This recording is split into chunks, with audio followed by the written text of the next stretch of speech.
Olá, eu sou Adriana Lino Manzan e uma história vou contar. Qual será?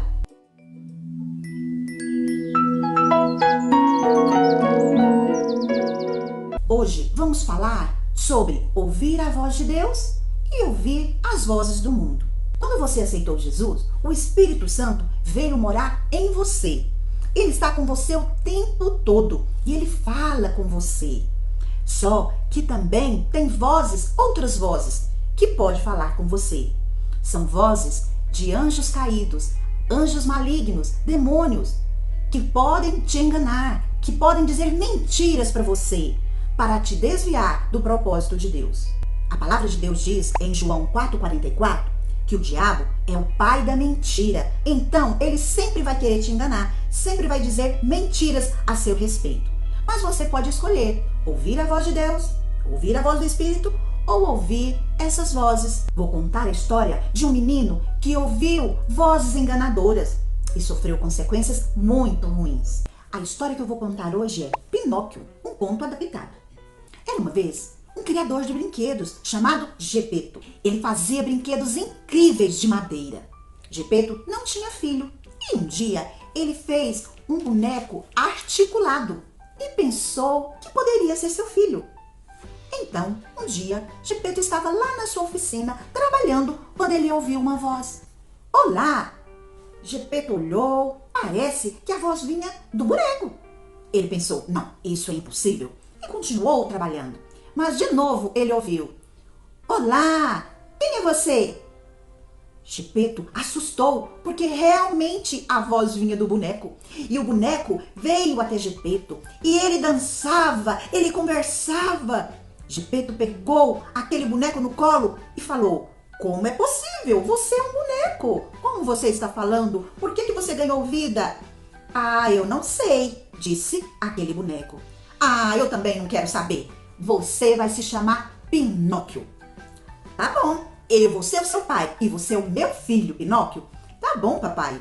E os dois conversaram, brincaram, como pai e filho. Então Gepeto falou, Pinóquio, amanhã eu vou te matricular numa escola. Você deve frequentar uma escola como uma criança normal. Tá bom, papai.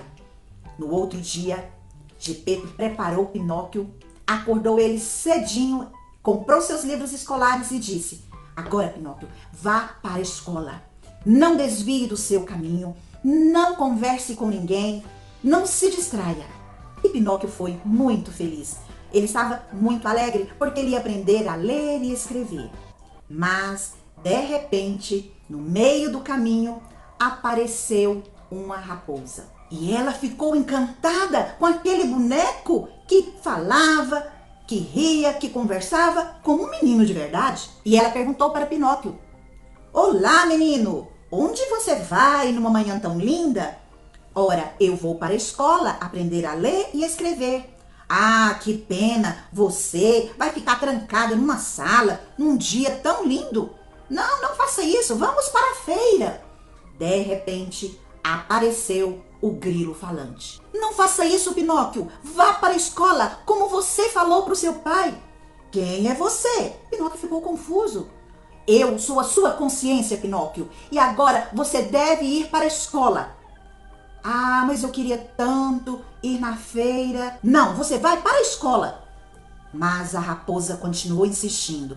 Que isso? Vamos nos divertir bastante ali na feira. Venha comigo. Não, Pinóquio, você deve ir para a escola. Você não quer aprender a ler e escrever? Aí a raposa disse, olha, você pode aprender qualquer coisa ali na feira. É mesmo? Disse Pinóquio. Sim. Então o grilo falante começou a insistir com Pinóquio. Não faça isso, Pinóquio, não faça isso. Mas aí a raposa tampou o grilo com seu chapéu. E Pinóquio foi para a feira com a raposa. A raposa estava muito má intencionada. Ela queria ganhar dinheiro com aquele boneco falante. Ela iria vendê-lo para o dono do circo, como atração. E Pinóquio nem desconfiava disso. Mas ele não quis ouvir a voz do grilo falante. Então lá se foi Pinóquio com a raposa. Chegando lá, Pinóquio viu uma tenda de circo muito colorida. E ele então vendeu seus livros escolares para comprar o ingresso. para entrar no circo. Então ele entrou. Quando Pinóquio entrou no circo, ele viu ali no palco um show de bonecos marionetes. Bonecos marionetes são bonecos articulados, presos por fios. E Pinóquio pensou: eu sou um boneco articulado e eu sei dançar. Então Pinóquio subiu no palco e começou a dançar. Quando o dono do circo viu um boneco articulado, sem fios, pensou: nossa, um boneco sem fios? Eu vou ficar rico com este boneco. Enquanto isso, o grilo falante dizia para Pinóquio: Pinóquio, desça daí, você está em perigo. Pinóquio, desça daí.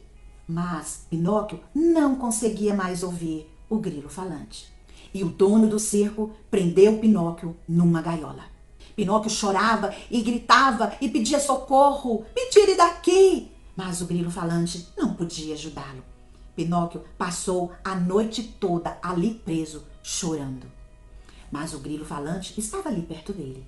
Pinóquio pensava no seu pai. O que ele deve estar passando? O que ele está pensando? Enquanto isso, seu pai, muito preocupado, andou por todos os lugares procurando Pinóquio. Bem tarde da noite, apareceu a fada azul e disse para Pinóquio: Pinóquio, como você foi parar nesta gaiola? E o grilo falante disse: fala, Pinóquio, diz a ela o que aconteceu. E Pinóquio começou a mentir. É que eu fui roubado, aí me prenderam aqui. Sabe o que aconteceu nessa hora? O nariz de Pinóquio começou a crescer. E Pinóquio chorava: o que está acontecendo? Por que o meu nariz está crescendo? Isso, Pinóquio, vai acontecer todas as vezes que você não dizer a verdade. Aí então Pinóquio resolveu contar a verdade e o seu nariz voltou ao normal. Então a fada azul tirou Pinóquio da gaiola e disse: agora você vá para a sua casa. E ele disse: vou sim. Pinóquio estava começando a entender que o seu pai queria o melhor para ele. Quando Pinóquio chegou em casa, não encontrou seu pai e saiu para procurá-lo. O grilo falante foi atrás dele. Então Pinóquio começou a perguntar para todos onde estava seu pai. Os pescadores disseram que viram o senhor num barco, lá no mar. Então Pinóquio foi até o mar. Quando Pinóquio chegou ali no mar, ele viu uma enorme baleia engolir um barco. E era o seu pai. Pinóquio então se atirou na água para salvar seu pai. Quando ele estava ali perto da baleia, sabe o que aconteceu? A baleia o engoliu também. E ele encontrou seu pai dentro do estômago da baleia. Eles se abraçaram, choraram. Pinóquio contou tudo para o seu pai. Pinóquio disse para o seu pai: desculpa, papai, eu não vou mais fazer isso. Agora eu sei que o Senhor preocupa muito comigo. Então, eles se abraçaram e choraram. De repente, eles foram jogados para fora, lá na praia. E sabe, algo extraordinário aconteceu. Pinóquio agora era um menino de verdade. E ele disse para o seu pai: pai, veja, eu sou um menino de verdade, de carne e osso. Gepeto abraçou Pinóquio e disse: meu filho, você sempre foi um menino de verdade para mim. Os dois se abraçaram e se alegraram. Vamos aplicar essa história à luz da palavra de Deus? Pinóquio foi atraído pelas palavras enganadoras da raposa. E também ele queria conhecer o mundo. Tudo era muito atrativo, tudo lhe chamava atenção. O circo, o palco, ele queria ficar famoso. Pinóquio fez o que ele queria, o que lhe dava na cabeça. Ele ouviu as vozes das suas vontades, dos seus desejos. Mas o grilo falante sempre estava ali com ele, dizendo o que ele deveria fazer, que ele deveria ouvir seu pai. Sabe, o grilo falante aqui pode ser representado pelo Espírito Santo. O Espírito Santo é a voz de Deus e ele sempre vai falar o propósito de Deus para você. Teve um momento que Pinóquio não conseguiu ouvir a voz do grilo falante. Sabe por quê? Porque as vozes que ele queria ouvir estavam falando mais alto e ele não podia mais ouvir. Então, vamos comparar então com o Espírito Santo. Ele fala, mas se você não der ouvidos, você vai ouvir cada vez menos a voz do Espírito e vai ouvir outras vozes. Vamos aprender um versículo que está em Provérbios 3:5 e que fala sobre confiar na vontade de Deus para você. Confie no Senhor de todo o seu coração e não se apoie em seu próprio entendimento. Provérbios 3:5. Vamos aprender este versículo cantando? Confie no Senhor de todo o seu coração e não se apoie em seu próprio entendimento. Provérbios 3, 5. Provérbios 3, 5. Deus é o nosso Pai e Ele sempre quer o melhor para nós. Sobre as mentiras, você não deve mentir. É claro que o seu nariz não vai crescer, mas se você mentir, você vai se tornar parecido com o pai da mentira. O pai da mentira é o diabo e você não se parece com ele. Você se parece com seu pai, que é Deus. Assim seja. Até a próxima! Se você gostou dessa história, deixe seu like, compartilhe. Se você não se inscreveu ainda no nosso canal, se inscreva e siga-nos também no Instagram. Até lá!